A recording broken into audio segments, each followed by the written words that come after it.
پھر اللہ جی یہ خوشخبری تو رسول اللہ نے نہیں اپنی امت کو دی صلی اللہ علیہ وآلہ وسلم، ہم کیسے دے سکتے ہیں؟ قرآن میں واضح 3 جگہ پہ ہے، سورہ یونس میں، سورہ الزمر میں اور سورۃ الانعام میں۔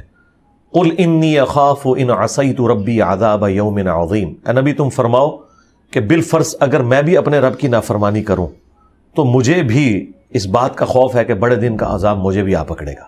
اور یہ بالفرض میں نے احتراماً لگایا، قرآن میں یہ الفاظ نہیں ہے، قرآن میں تو ہے قل انی اخاف، اے نبی تم فرماؤ میں خود بھی خوف رکھتا ہوں، ان عصیت ربی، کہ اگر میں نے اپنے رب کی نافرمانی کی تو بڑے دن کا عذاب مجھے آ پکڑے گا۔ پھر بخاری مسلم میں حدیث ہے، نبی الاسلام کو جب سورۃ الشعراء میں حکم ہوا کہ اپنے قریبی رشتہ داروں کو آخرت کا ڈر سنائیں، تو آپ نے اپنے چچا کو مخاطب کر کے کہا کہ اے نبی کے چچا عباس، میرے مال سے جو لینا ہے لے لے، اگر اللہ نے تجھے پکڑ لیا میں تیرے کچھ کام نہیں آؤں گا۔ اے نبی کی پھوپھی صفیہ، میرے مال سے جو لینا ہے لے لے، اگر اللہ کے حضور تو پکڑی گئی تو میں تیرے کچھ کام نہیں آؤں گا۔ اے نبی کی بیٹی فاطمہ، میرے مال سے جو لینا ہے وہ لے لے، اگر اللہ کے حضور تو پکڑی گئی میں تیرے کچھ کام نہیں آؤں گا۔ تو جب نبی علیہ السلام یہ بات کر رہے ہیں تو اس کے بعد اگر کوئی شخص یہ کہتا ہے کہ کوئی میرا مرید بن جائے تو میں جنت میں اسے اپنے ساتھ لے کے جاؤں گا، تو اس کا مطلب ہے کہ وہ اس نبی کا ماننے والا نہیں جس کی قبر مدینے میں ہے صلی اللہ علیہ وآلہ وسلم، کیونکہ اگر وہ اس نبی کا ماننے والا ہے تو وہ اس قسم کی بکواسیات ارشاد نہیں فرما سکتا۔ ٹھیک ہے، یہ جو بکواسیات ان کے بزرگوں نے ارشاد فرمائی وہ اسی لیے کہ ان کو اپنے نبی کا تعارف نہیں تھا۔ اسی کو ہم نے عرض کیا ہے کہ مرنے سے پہلے اے مسلمان کر لے اس پہ غور، کتابوں کا خدا اور ہے، بابوں کا خدا اور، یعنی بابے کلیم تو کرتے ہیں اسی خدا کو ماننے اور اسی نبی کو ماننے کا، لیکن ان کوالٹیز کے ساتھ نہیں جو قرآن و سنت میں وارد ہوئی ہیں۔ تو ہم تو اس قسم کی کوئی بھی، ہمیں تو اپنی آخرت کی بھائی فکر ہے، سیدھی سی بات ہے۔ میں تو بانگے دول کیمرے میں کئی دفعہ کہہ چکا ہوں کہ مجھے سب سے پہلے اپنی آخرت کی فکر ہے۔ یہ پوری کائنات جہنم میں چلی جائے جی، مجھے ایک رتی برابر فرق نہیں پڑتا۔ قرآن میں تو اس سے اگلی بات ہے کہ لوگ کہیں گے کہ اے اللہ ہم سے ہمارے ماں باپ، اولاد، بیوی بچے سب لے لے، ہمیں چھوڑ دے۔ ٹھیک ہے، تو بیوی بچوں ماں باپ سے آگے تو انسان کو کوئی نہیں ہے، تو میں جو یہ جملہ بولتا ہوں کہ پوری کائنات جہنم میں چلی جائے مجھے کوئی فرق نہیں پڑتا، اور قیامت والے دن یہ جملہ سب نہیں بولنا ہے۔ تو دنیا میں اگر ہم اتنی بڑی بات کر رہے ہیں تو اس وجہ سے کہ ہمیں اپنی آخرت کی فکر ہے، تو ہمیں تو کوئی پرواہ نہیں، سارے جنت میں جائیں جہنم میں جائیں۔ اصل میں ہمارے لیے سب سے زیادہ اہمیت کی حامل یہ چیز ہے کہ میں جنت میں پہنچنے میں کامیاب ہوتا ہوں کہ نہیں۔ اگر میں جنت میں نہ گیا تو میری طرف سے تو پوری کائنات جنت میں جائے، مجھے کیا فرق پڑتا ہے؟ میں تو کہتا ہوں ٹھیک ہے میری دم کٹی ہے، سارے ہی جہنم میں جائیں۔ ٹھیک ہے، یہ لوگ ویسے ہی ایک بات کرتے ہیں کہ جی ہمیں کوئی امت کا درد ہو گیا، امت کا درد پیغمبر کو ہو سکتا ہے، کیونکہ اللہ تعالیٰ نے اس کی تربیت ایسی کی ہے، اس کے انسٹنکٹ میں یہ درد رکھا ہے کہ حریص علیکم بالمؤمنین رؤوف رحیم۔ اس کے بعد امت کا درد کسی کو نہیں، سب اپنے اپنے درد میں ہے، اور یہ آپ کا رائٹ ہے کہ آپ سب سے پہلے قوا انفسکم واہلیکم نارا، بچاؤ اپنے آپ کو اور اپنے گھر والوں کو جہنم کی آگ سے۔ قرآن نے بھی ہمیں یہی حکم دیا ہے۔ ٹھیک ہے، بخاری مسلم میں حدیث ہے تم میں سے ہر شخص نگہبان ہے، اس سے اس کی رعیت کے بارے میں پوچھا جائے گا۔ پھر آپ علیہ السلام نے کہا حکمران اپنی رعایا کے اوپر نگہبان ہے، اور ایک خامند اپنی بیوی اور بچوں کے اوپر نگہبان ہے، ایک بیوی اپنے خامند کے مال اور اس کی اولاد کے اوپر نگہبان ہے۔ تو ہر شخص اپنی فکر میں ہے، ہم بھی اپنی فکر میں، آخرت کی فکر میں، اور اس میں سائیڈ بینیفٹ کے طور پہ اگر امت کا بھلا ہو رہا ہے تو وہ سیکنڈری چیز ہے۔ سب سے پہلے میں چاہتا ہوں کہ میں جنت میں رسول اللہ کے پڑوس میں پہنچ جاؤں صلی اللہ علیہ وآلہ وسلم۔ اس کے بعد کوئی پہنچتا ہے تو پہنچے جی، ہاں وہ ٹھیک ہے، اس کی لاٹری نکلے، سب سے پہلے میں۔ ہاں اچھا علی بھائی، آپ اللہ کو نہیں مانتا وہ تو کافر ہے۔ اولیاء اللہ کو ماننا، ان کی عزت کرنا، یہ تو اسلام کا حصہ ہے۔ ہمارا یہ جھگڑا ہے کہ آپ جن کو اولیاء اللہ کہہ رہے ہیں نا، ہم ان کو اولیاء اللہ نہیں مانتے۔ ٹھیک ہے، اگر کوئی شخص آپ کو کہے کہ پیغمبر کو ماننا ضروری ہے، اس کے بغیر آپ کافر ہو جائیں گے، اور قرآن میں لکھا ہے لا نفرق بین احد من رسلی، رسولوں میں ایمان لانے میں فرق نہیں کرنا۔ اور سورۃ النساء میں لکھا ہے کہ جو اللہ رسول میں فرق کر دے یا رسولوں میں آپس میں فرق کر دے کہ ہم نے بعض رسولوں کو ماننا ہے بعض کو نہیں ماننا، وہ بھی پکے کافر ہیں۔ جس طرح جیوز عیسیٰ ابن مریم کا انکار کر کے کافر ہوئے، اور کرسچنز محمد رسول اللہ کا انکار کر کے صلی اللہ علیہ وآلہ وسلم کافر ہوئے۔ اب یہ ساری آیتیں آپ کو کوئی سنا کے کہے کہ آپ غلام احمد قادیانی پہ بھی ایمان لے کر آئے، تو آپ کیا کہیں گے کہ بھائی ہم رسولوں کو مانتے ہیں، تمہارے جعلی دجال کو نہیں مانتے۔ بس ہمارا بھی موقف یہ ہے کہ جن کو یہ اولیاء اللہ کہتے ہیں ہم انہیں دجال سمجھتے ہیں، ہم انہیں اولیاء اللہ ماننے کے لیے تیار نہیں۔ ہم کنہیں اولیاء اللہ مانتے ہیں؟ ہم مانتے ہیں سب سے پہلے اہل البیت کو علیہم السلام، ان کے بعد صحابہ کرام علیہم رضوان، ان کے بعد صحیح العقیدہ تابعین، پھر تبع تابعین، اور قیامت تک جتنے لوگ صحیح العقیدہ ہیں، اب تبع تابعین میں آتے ہیں امام بخاری، امام مسلم، اور میں انہیں یہ رسپیکٹ دے رہا ہوں کہ ان کی کتابیں میں نے یہاں رکھی ہوئی ہیں، تو ان سارے بابوں کو ہم مانتے ہیں. ہم ان بابوں کو مانتے ہیں جو کتابوں کو مانتے ہیں اور اپنے پیغمبر کے وفادار ہیں. جو بابے اپنے پیغمبر کے غدار ہیں ان بابوں کو ہم نہیں مانتے. تو جو اولیاء اللہ واقعی اللہ کا اور اس کے نبی کا تعارف کرواتے رہے اور اپنی عبادت نہیں کروائی، وہ ہمارے سروں کا تاج ہے اور ان کے قدموں کی خاک ہماری آنکھوں کا سرما. لیکن جو نبی کے ساتھ غداری کرتے ہیں پھر ہم ان کے لیے کہتے ہیں کہ نبی کے جیسا ہے ہی کوئی نہیں، بابت شاہی کوئی نہیں، یعنی چونکہ ہمیں نبی سے آگے کوئی نہیں ہے. تو جو شخص بھی ہمارے نبی کا گستاخ ہے، چشتی رسول اللہ پارٹی یا اشولی رسول اللہ پارٹی، یا رسول اللہ کی باتوں سے بڑھ کر کسی اور کے فرامین کو وہ پرائورٹی دیتا ہے، یا قرآن سے بڑھ کر کسی اور چیز کو امپورٹنس دیتا ہے، تو ہم نے تو عزت اس کی اس وجہ سے تھی کہ یہ اللہ کا ولی ہے اور نبی کا امتی ہے، نبی کا وفادار سپاہی ہے. اگر نبی کے ساتھ وہ غداری کر رہا ہے تو اس کی عزت تو اسی دن ختم ہوگی نا. اسی کو میں نے عرض کیا نا، عزتیں انہوں نے اویل کی ہیں اللہ اور اس کے رسول کے نام کے اوپر، چندے بٹورے ہیں انہوں نے اللہ اور اس کے نبی کے نام کے اوپر، اور سواریاں سوار کی مکے اور مدینے کے نام کے اوپر اور پھینکی ہیں اجمیر میں، بغداد میں، دیوبند میں اور بریلی میں. انہوں نے غداری کی ہے تو ہم ان کو ہی نہیں مانتے. رہ گیا صوفیزم جو ہے نا جی، یہ ایک پیرلل میں ایک ریلیجن ہے، ایک اسکول آف تھاٹ ہے، ایک مذہب ہے جو یہود و نصارہ میں رہبانیت کی شکل میں ایگزسٹ کرتا ہے اور مسلمانوں میں صوفیزم کے نام کے اوپر ہے. اسے مسٹسزم کہا جاتا ہے. تو اس کا اسلام سے کوئی تعلق نہیں ہے. ہاں، یہ جو صوفی تھے یہ مسلمان تھے، اسلام وہ نہیں تھا جو یہ بتا رہے تھے، یہ مسلمان تھے. تو ظاہر ہے جب یہ مسلمان ہوئے تو انہوں نے کچھ چیزیں اسلام سے اڈاپٹ کی اور کچھ چیزیں جو ان کی چل رہی تھیں رہبانیت والی وہ اسی طریقے سے چلائیں. اب یہ آپ کو فخریہ بتاتے ہیں جی 40 سال تک عبد القادر جیلانی جو ہے وہ جنگلوں میں پتے کھاتے رہے. اب مجھے بتائیں یہ کون سے نبی کی سنت پہ عمل کیا ہے؟ بخاری مسلم میں تو ہے کہ نبی الاسلام غار ہرا میں چند دنوں کے لیے جاتے تھے تو آپ صلی اللہ علیہ وآلہ وسلم کو سیدہ خدیجہ سلام اللہ علیہا ٹفن میں کھانا باندھ کے دیتی تھی. آپ تو پتے نہیں کھاتے تھے اور نہ آپ بغیر کھائے پیے وہاں پہ وقت گزارتے تھے. تو یہ بزرگوں کے بارے میں کہتے ہیں جی وہ بابا دھنکا اتنا عرصہ اس نے کچھ نہیں کھایا، حالانکہ بالکل جھوٹ بول رہے ہیں. بابے دھنکے کے علاقے کے کتنے لوگ میرے اسٹوڈنٹ ہیں وہ بتا رہے ہیں کہ وہ چائے بھی پیتا تھا، سب کچھ کرتا تھا، لوگوں کے سامنے نہیں کھاتا تھا. تو سارے بابے دھوکھے دے رہے تو ٹھیک ہے، پرانے بھی تھے نویں بھی. تو یہ بالکل جھوٹ بولتے ہیں. ہم ان کو مسلمان سمجھتے ہیں. اب یہ جو آخری ان کے پاس آرگومنٹ ہے نا، وہ یہ کہتے ہیں کہ جی صوفیاء نے کلمہ پڑھایا ہے. تو ہم کبھی انکاری ہیں؟ بالکل. ہم یہ کہتے ہیں کہ قادیانیوں کے صوفیاء نے جرمنی میں کئی گوروں کو کلمہ پڑھایا ہے. نہیں انہوں نے تو عقیدے ٹھیک نہیں. سرکار تو بھی عقیدے ٹھیک نہیں، کلمہ تو انہوں نے بھی پڑھایا ہے. ہم کہتے ہیں کہ جی شیعہ کے کتنے علماء نے، کئی بزرگوں نے جو ہے وہ کلمہ پڑھا کے لوگوں کو مسلمان کیا ہے.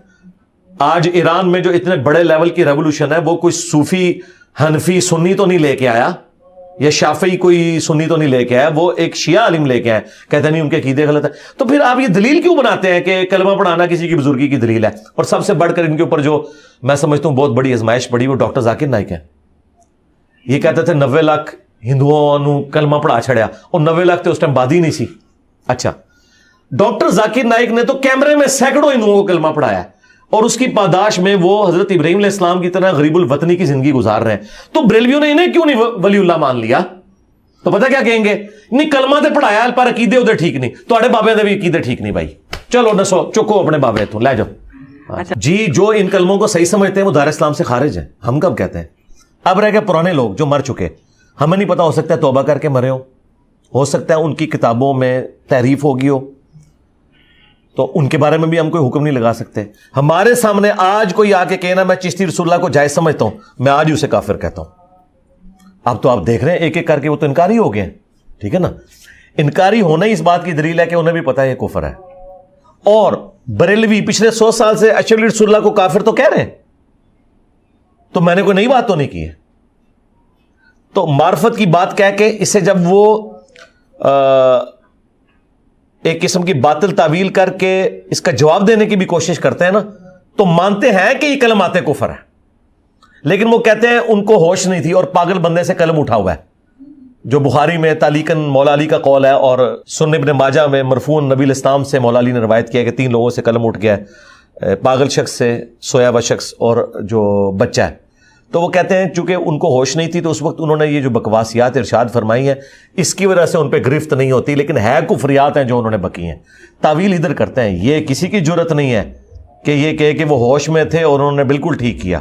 یہ اگر کہہ دیں تو ہم انہیں کافر ہی سمجھیں گے. آج بھی کسی کی جرت نہیں ہو رہی. رہ گیا ہم اسے ہائی لائٹ اس لیے کرتے ہیں کہ جو یہ باطل تعویلات کر رہے ہیں نا ان سے بھی ہم انہیں پیچھے کرنا چاہتے ہیں کہ شکر کرو کہ حضرت عمر نہیں ہے اس زمانے میں، ورنہ تمہارے گاٹے اتارے کہ یہ کون سی دین کی خدمت ہے کہ تم ان باتوں کا دفاع کر رہے ہو، یہ کون سی اسلام کی خدمت ہے. یہ چیزوں کا طبقہ ہے نا، یہ کوئی غلط تو پکچرائز نہیں کیا جا رہا. کیا ٹوکے نہیں اٹھائے ہوئے انہوں نے؟ اب مجھے بتائیں ٹوکے کے اوپر لکھا ہوا ہے لبیک یا رسول اللہ، مطلب آپ کیا میسج دینا چاہ رہے ہیں؟ اور یہ ٹوکے اگر کافروں پہ چلتے ہیں میدان جنگ میں، وہ بھی عام حالت میں نہیں، تو ہمیں صبر بھی آتا. یہ ٹوکا تو مسلمانوں پہ چلاتے ہیں، یہ ہم نے ان ٹوکوں کو کیا کرنا ہے؟ تو آپ کی جو پکچر دکھائی جا رہی ہے وہ بالکل ٹھیک دکھائی جا رہی ہے. آپ فیصل آباد شہر سے ہیں، دنیا میں جو بے حیائی پہ مبنی ویب سائٹس ہیں ان میں پہلے نمبر پہ فیصل آباد کا نمبر ہے، آپ کو پتا ہے؟ ہاں، اسٹیٹسٹیکل جو انالیسس جاری ہوا ہے پاکستان کا پہلا نمبر ہے، اور پاکستان میں بھی فیصل آباد کا پہلا نمبر ہے. اب فیصل آباد کے لوگ یہ کہیں گے جی ہماری پکچر غلط دکھائی جا رہی ہے. کام میں تجھے غلط کر رہے ہو، ہاں تو پکچر تو دکھائی جائے گی. آپ کا جو امیج دکھایا جا رہا ہے وہ آپ ہیں نا.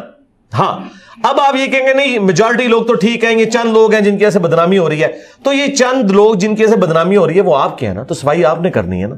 ان کو جو موقع مل رہا ہے وہ ٹھیک ہے، وہ کریں گے، ان کا رائٹ ہے. ان کو چاہیے کہ آپ کی یہ بدنامی والی چیزیں دکھائیں.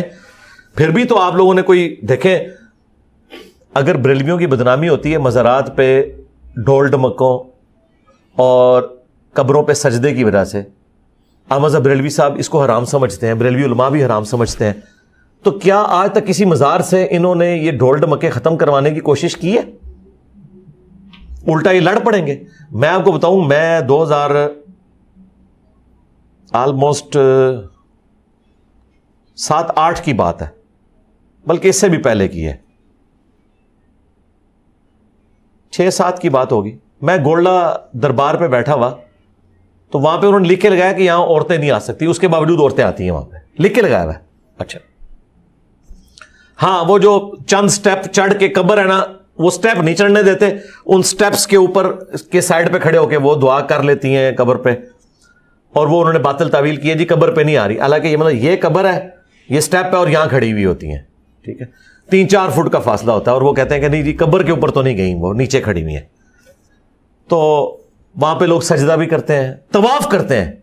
وہاں کے جو مفتی تھے، میں ان کے پاس گیا، میں نے کہا جی یہ جو کچھ ہو رہا ہے، انہوں نے کہا غلط ہو رہا ہے. تو میں نے کہا آپ اس کو روکتے کیوں نہیں؟ کہتے ہیں ہماری ذمہ داری، ہم نے یہاں لکھ کے لگا دیا کہ قبر کا طواف کرنا منع ہے اور قبروں پہ عورتوں کا آنا منع ہے، بس ہماری ذمہ داری پوری ہوگی. پھر میں نے انہیں پھکی اس زمانے میں دی. میں نے کہا اگر کوئی عورت یا مرد آ کے یہاں پہ صاحب قبر بزرگ کو گالیاں نکالنا شروع کر دے، پھر آپ ادھر صرف لکھ کے لگائیں گے کہ یہاں بابوں کو گالیاں نکالنا منع ہے؟ کہنا جی ایسی کی تیسی ہم روکیں گے. میں نے کہا جو اللہ کو گالیاں نکال رہے ہیں شرک کر کے، قرآن میں ہے نا قریب آسمان پھٹ پڑے اور پہاڑ جو ہے وہ ریزہ ریزہ ہو جائیں اور زمین شک ہو جائے، جو شرک کرنے والے لوگ ہیں، ان دعوا للرحمن ولدا. تو اللہ کی حمیت تمہارے اندر کوئی نہیں ہے، بابوں کی حمیت ہے. تو میرا خیال ہے یہ خاموش گونگے شیطان، یہ مجرم اس سسٹم کا حصہ ہے، کیونکہ اس سسٹم کے بینیفیشری ہیں. انہیں پتہ ہے اگر ہم نے لوگوں کو ان کاموں سے روکا نہ تو لوگ مزاروں پہ آنا چھوڑ دیں گے، جب آئیں گے نہیں تو چندے نہیں آئیں گے. تو وہ کہتے ہیں خیر ہے بھلے سجدہ ہی کریں، ہمیں چندے دیتے رہیں، ہمارا دربار آباد رہے. اور زیادہ تر مسلمان ملکوں میں ہے، ظاہر ہے بدماشی ہے یہاں پہ حکمرانوں کی، اسی وجہ سے یہ سب کچھ ہو رہا ہے. اور وہ جو ڈیموکریٹک ویلیوز ہیں اور سوشل ایتھک ہے اس کو پروان نہیں چڑھنے دیتے، اس وجہ سے یہ سب کچھ ہوتا ہے. باقی اور ملکوں میں بھی فسادات ہو رہے ہیں، صرف مسلمان ملکوں میں نہیں، لیکن اسپیسیفکلی آپ کی بات بالکل ٹھیک ہے. اس کی وجہ یہ ہے کہ ان کی بدماشی ہے، اور صدیوں سے انہوں نے جو امپائرز ٹوٹی بھی ہیں تب بھی ان کے دماغ سے وہ خمار نہیں امپائرز والا جا رہا. حالانکہ ہم ملک بن چکے ہیں، انسانیت نے لرن کیا. اور اس میں سب سے یعنی آپ سمجھ لیں ماڈرن ایج میں سب سے بڑا جو بینچ مارک ہے وہ فرینچ ریولوشن تھی. فرینچ ریولوشن کے بعد انسانیت نے ٹھوکریں کھا کے یہ چیز سیکھی ہے کہ انسان آزاد ہے. اسلام نے تو بات کی تھی, خلفائے راشدین بھی اس سسٹم کو لے کے چلے, لیکن پھر ملوکیت شروع ہوگی, عرب امپیریلزم, بنو امیہ, بنو عباس. ماڈرن ایج میں اگر آپ ٹرننگ پوائنٹ کہنا انسانیت کا, وہ فرینچ ریولوشن ہے. اس کے بعد یہ ساری چیزیں سامنے آنا شروع ہوئی ہیں کہ ہر انسان کو جینے کا حق ہے, ہر بندے کا ایک ووٹ ہے, کوئی کسی انسان کو غلام نہیں بنا سکتا. پوری دنیا نے سب کچھ جو مستعار لیا ہے نا, وہ ادھر سے ہی لیا ہے. مانی صاحب فاتحہ پڑھتے ہوں گے, اسپیکر نہیں لگا ہوا تھا, اسپیکر سے آواز پہلی دفعہ لیک ہو گئی ہے. اپنے جنازے تو فاتحہ کے ساتھ پڑھتے ہوں گے, اور میں آپ کو بتاؤں ان کے پرانے بزرگ بھی یہی کچھ تھے. شیخ احمد سرندی, جنہیں بریلوی اور دیوبندی مجدد الافسانی کہتے ہیں, اور وہابی بھی ان کو بڑا مانتے ہیں اس وجہ سے کہ وہ اینٹی شیعہ تھے, تو انہوں نے اپنے مکتوبات میں لکھا ہے کہ جب سے میں نے یہ حدیث پڑھی ہے نا کہ جو فاتحہ نہیں پڑھتا اس کی نماز نہیں ہوتی, تو میری کوشش یہ ہوتی ہے کہ میں امامت خود کرواؤں, کیونکہ میں حنفی ہوں اور فقہ حنفی میں یہ ہے کہ مقتدی نے فاتحہ نہیں پڑھنی, تو مجھے یہ خطرہ لگا رہتا ہے میری کہیں نماز ضائع نہ ہو جائے, تو میں امامت خود کرواتا ہوں تاکہ میں فاتحہ پڑھوں. اندازہ کریں آپ اس پیر کے اوپر بیٹھے ہوئے ہیں, اسے اپنی نماز کی فکر ہے اور اپنے پچھلوں کی کوئی فکر نہیں ہے, اور خود کتنا ڈرا ہوا ہے کہ وہ پوری زندگی کہتا ہے میں امامت اس لیے کرواتا رہا کہ میری فاتحہ نہ رہ جائے. سکھاتا کیا رہا کہ تم نے میرے پیچھے نہیں پڑھنی, اور خود پیچھے نہیں پڑھتا تھا کہ میری اپنی نماز نہ ضائع ہو جائے. مجھے بتائیں انہوں نے آخرت میں آپ کے کیا کام آنا ہے, دنیا میں انہوں نے آپ کی نمازیں برباد کی ہیں. زور اور اثر میں تو کم از کم فاتحہ پڑھتے, ٹھیک ہے, جہرن میں بھی یہی موقف رکھتا ہوں کہ سن لینا کافی ہے, لیکن جہرن میں بھی جو عشاء کی آخری دو رکھتے ہیں ان میں خاموشی سے دکان کا حساب کیوں کرتے ہو؟ سورہ فاتحہ پڑھو. زو اثر کی 8 رکعتوں میں سورہ فاتحہ پڑھو, کیوں نہیں پڑھتے؟ تو یہ انہوں نے تماشا لگایا ہوا تھا. مجھے لگتا ہے پچھلے بھی یہی کچھ کرتے رہے اور چھپ چھپا کے یہ کرتے رہے, ان کو پتہ تھا. اب آپ دیکھیں خود شیخ احمد سرندی کہتے ہیں میں نفلی عبادت میں رفع الیدین بھی کر لیتا ہوں. ٹھیک ہے, اندازہ کرو یار, سارے اندر ڈر پیا ہوا ہے کہ کدھر کو مطلب قیامت دین پوچھ رہے تھے کہاں کہ چلو یار سنتے ہی میری قبول ہو جاوڑ رفع دین والیاں. خود یہ ڈرتے رہے ہیں, لیکن انہوں نے اپنا بھرم بھی قائم رکھا ہے, لوگوں کو صحیح بات بتائی نہیں ہے, کیونکہ اس سسٹم سے وہ خرابی جو اتنی بڑے لیول کی ہو چکی تھی اس سے اگر ٹکراتے ہیں نا تو ان کے اپنے چندے سارے بند ہو جاتے ہیں. ہاں بخاری مسلم حدیث ہے, جس نے خواب میں مجھے دیکھا میری شکل میں شیطان نہیں آ سکتا. باقی آپ کی بات درست ہے کہ نبی الاسلام کی جو شکل مبارک ہے اس کی 100% گارنٹی تو صحابہ ہی دے سکتے ہیں, اور اکثر یہ خواب ہوتے بھی جعلی ہیں, کیونکہ نبی الاسلام نے اپنی شکل کے بارے میں بات کی. اور بخاری میں مسلم میں 7 الفاظ ہیں. اس حدیث کے جو راوی ہیں تابعی محمد بن سیرین, وہ کہتے ہیں کہ جب وہ حضور کو حضور والی شکل میں دیکھے, اس کا مطلب ہے کہ ادر دین حضور کے دیکھے گا تو شیطان دیکھا ہے. اور یہ تشریح سارے مانتے ہیں علیحدگی میں, سامنے نہیں مانتے, سامنے صرف میں آ کے بات کرتا ہوں, اور سامنے بھی مان لیتے ہیں. آپ کسی بریلوی کو منوا کے بتائیں کہ طارق جمیل کو نبی الاسلام کی زیارت ہوئی ہے, وہ کہیں گے شیطان کو دیکھا ہے. اور دیوبندیوں سے کہ طارق القادری صاحب کو نبی الاسلام کی زیارت ہوئی اور ٹیکسی کا کرایہ مانگا, وہ کہیں گے شیطان کو دیکھا ہے. تو مانتے یہ خود بھی ہیں کہ یہ شیطان نبی الاسلام کی جو اپنی شکل مبارک تھی, جس طرح کی آپ کی آنکھیں تھیں, جس طرح کے آپ کے بال مبارک, داڑھی مبارک, ایگزیکٹلی جس طرح, اس طرح آج بھی کوئی نبی الاسلام کو دیکھ سکتا ہے, قیامت تک دیکھ سکتا ہے. امام مسلم نے صحیح مسلم کے اندر مقدمے میں چند تبع تابعین کا ذکر کیا ہے جنہوں نے نبی الاسلام کو خواب میں دیکھا ہے. امام ابو داؤد نے باقاعدہ ابو داؤد کے اندر ذکر کیا ہے تبع تابعین کا جنہوں نے نبی الاسلام کو خواب میں دیکھا اور ایک حدیث ویریفائی کی, اور نبی الاسلام نے اس کی تصدیق کی. اس طریقے سے شمائل ترمذی میں آتا ہے کہ ایک تابعی نے جو مصحف لکھا کرتے تھے, یزید الفارسی ان کا نام تھا, تو انہوں نے نبی الاسلام کو خواب میں دیکھا. تو وہ آئے ابن عباس کے پاس, تو ابن عباس نے کہا کہ مجھے حضور کا حلیہ بیان کرو. تو اس نے بڑا ڈیٹیل حلیہ بیان کیا. تو انہوں نے کہا ہاں واقعی اگر تم حضور کو ریئل لائف میں دیکھتے تو ایسے ہی تھے. تو نبی الاسلام کو دیکھنا ممکن ہے, لیکن یہ جو آج کل تماشا ہے زیادہ تر جھوٹ ہے یا شیطان والا معاملہ ہے. بہت کم ہے کہ جو واقعی نبی الاسلام کو دیکھتے ہیں, اور وہ بشارت اس شخص کے لیے تو ہو سکتی ہے, دوسرے کے لیے حجت نہیں ہے. اگر یہ کہتے ہیں دوسرے کے لیے حجت ہے, تو بھائی میرے تو درجنوں اسٹوڈنٹس نے نبی الاسلام کو خواب میں دیکھا ہے, اور میرے اسٹوڈنٹ بننے سے پہلے دیکھا ہے, اور نبی الاسلام نے ان کو میری طرف بھیجا ہے. تو آپ یہ مان لیں گے؟ مجھے بتائیں. میں کبھی بیان بھی نہیں کرتا, میں اس لیے بیان نہیں کرتا کہ میں جب دوسروں کے ماننے کے لیے تیار نہیں ہوں, یہ بھی میں ابھی ریبٹل کے طور پہ ان کو پھکی کے طور پہ کہہ رہا ہوں, کیا یہ مان لیں گے؟ اور کئی لوگ تو ایسے ہیں کہ جن پہ بڑا مشکل وقت آیا اور انہوں نے اللہ سے رو رو کے دعائیں مانگی ہیں، انہیں نبی علیہ السلام نے خواب میں آ کے کہا کہ تم اب صحیح راستے کے اوپر چل پڑے ہو.